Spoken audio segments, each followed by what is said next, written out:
Hi guys! For today's video, magluluto tayo ng ating isa na namang paborito, ang menudo, pork menudo. Una ko guys ginawa ay naglagay ako ng mantika at minikos-mikos ko lang ating patatas at carrots. Yan, konting brown lang ang kulay na ating ipa-fried. Fried lang natin ng bahagya guys, yung hindi masyado brown, yung bahagya lang guys, para hindi siya madurog pag naluto ang ating patatas at carrots. Ayan, so inalis ko na siya kasi okay na. So pag nakita nyo na okay na yung patatas at carrots, pinyo na nang isit aside ang ating patatas at carrots. Ayan guys, pagkatapos nyan, gisahin naman natin ang sibuyas. Una, sibuyas. At ang ating bawang. Ayan. Yan. Bawang at konting mikos-mikos lang din. Ganyan lang guys. So, hintayin na natin medyo mag-brown ng konti at ilagay na natin sa tabi ang ating pork liver or atay ng baboy.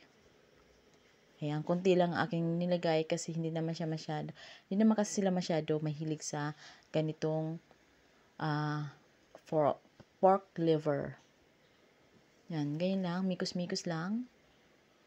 At ilagay natin ang pork,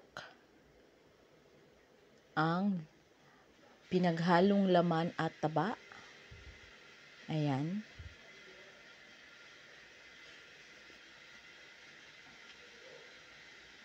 Haluin lang. Haluin lang natin ng ganyan. Ganyang halo-halo hanggang sa mag-brown ang kulay ng kunti lang guys. At lagyan natin ng paminta.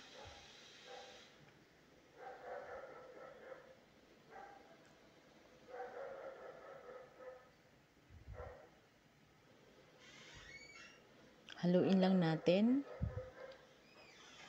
At syempre guys, huwag kakalimutan na lagyan natin ng kunting asin at ang ating toyo ng konti. Toyo or asin, ganyan. Depende sa inyo guys kung ano yung gusto nyo para lang manuot ang kanyang lasa sa loob ng pork. So ako kasi, ang akin nilagay is yung soy sauce. Takpan natin at pagkatapos, buksan at ilagay na natin ating mamasitas. At yan lang guys, halo-haluin lang natin hanggang magkunti ang tubig. Ayan. So pag kulang pa, lagyan ng konti ng ating mamasitas menudo recipe. Ang akin nilagay dyan guys. Lagyan natin ng konting asukal para medyo manamis-tamis ng konti. Kunti lang guys ang ating ilalagay. At yung sabaw para lumambot ang ating karne at ang atay. Ayan. Isa't kalahating bowl ang ating nilagay na tubig.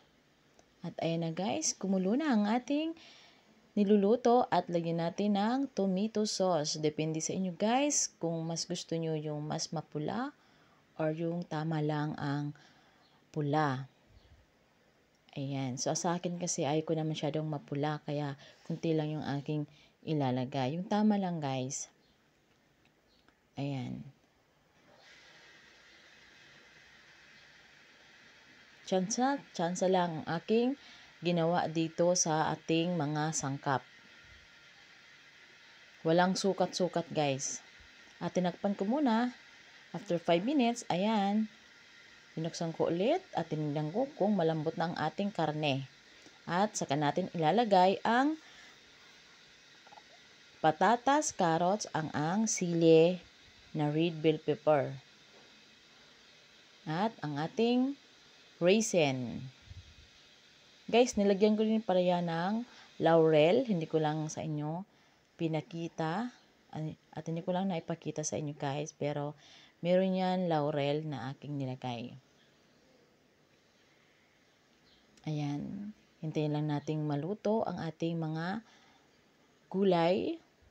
Ang ating nilagay na patatas, carrots, at red bell pepper, at yung ating raisin. At ayan na guys, malapit nang maluto ang ating menudo, pork menudo. Ayan. Ayan na guys, luto na ang ating menudo. Menudo, pork menudo recipe.